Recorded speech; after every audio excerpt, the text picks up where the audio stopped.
Mas, doutora, por que eu vou fazer um exame genético que avalia risco para obesidade, sendo que eu já estou obeso? Aí a gente pensa, nossa, boa pergunta para cair na prova, hein? É assim? Mas, veja bem, paciente, esse risco ele pode ser por inúmeros motivos. Então, o exame ele me mostra o caminho. É gasto energético reduzido?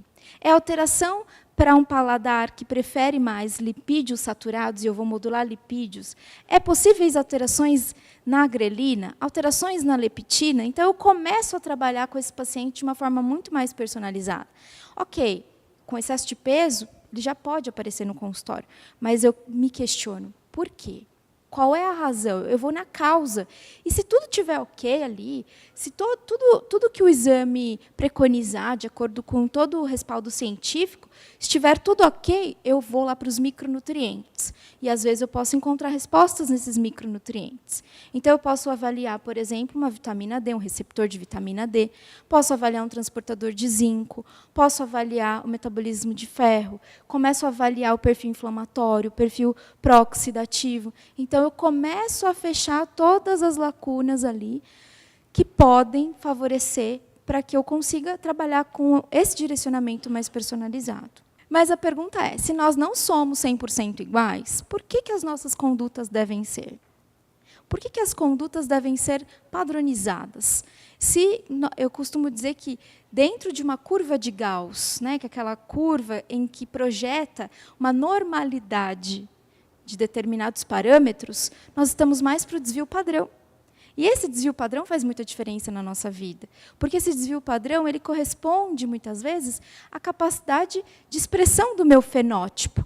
Só que a boa notícia é que esse fenótipo, essas alterações, elas podem ser moduladas. A grande pergunta é, como conhecer essas informações para modular de uma forma para aumentar o nosso saldo de saúde? Então, a ideia dos exames é realmente preconizar que respostas distintas merecem condutas personalizadas. Então, nós precisamos pensar nessas condutas personalizadas.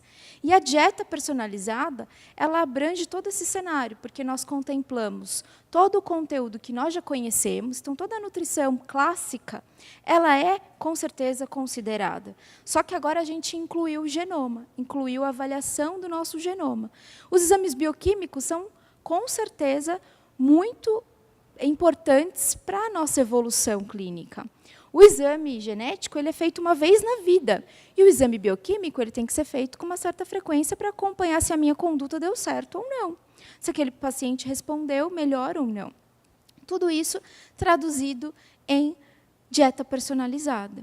Porque, por exemplo, às vezes eu fico trabalhando tanto com uma suplementação com um paciente, uma suplementação de vitamina D, e essa suplementação de vitamina D nem sempre atinge o meu objetivo. Então, eu começo com uma dose, e aí vou aumentando um pouquinho, e aí ele faz os exames, repete, e ele não melhorou muito. Melhorou um pouquinho, mas não melhorou muito. O que acontece? Vai fazer um exame genético, tem uma alteração no receptor de vitamina D. Se ele tivesse feito esse exame antes, eu já saberia que doses como essa não fariam tanta diferença na vida dele. Porque, às vezes, ele está com risco cardiometabólico importante. Então, entre aspas, ele perdeu tempo tentando fazer esse tipo de protocolo. Se ele soubesse dessa informação previamente, já saberia, por exemplo, que seria mais adequado uma suplementação, às vezes intramuscular, uma dose intramuscular, no caso da vitamina D, ou eu vou trabalhar, por exemplo, algo que nós conseguimos avaliar, a enzima, a NQO1, né, que é a ubiquinona, que faz a conversão de ubiquinona em ubiquinol. Então, a gente tem essa enzima, a NADPH, que faz a conversão de ubiquinona, que é a coenzima Q10, em ubiquinol.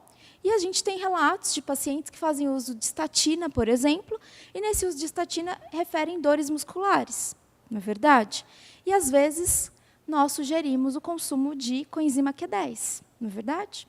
Só que quem tem essa alteração no gene da NQO1, quem tem esse polimorfismo, precisa tomar um certo cuidado, precisa ter cautela. Por quê? Porque a conversão é prejudicada, então eu acumulo muita coenzima Q10. Então, seria mais prudente eu já ofertar o biquinol, porque aí eu pulo essa etapa, e o paciente não fica sobrecarregado, com risco para processo oxidativo aumentado, por exemplo. Então, eu já consigo observar nesse cenário que a minha conduta é mais assertiva. Eu paro de trabalhar de uma forma de tentativa. Vamos tentar fazer isso? Claro que a gente não tem resposta para tudo.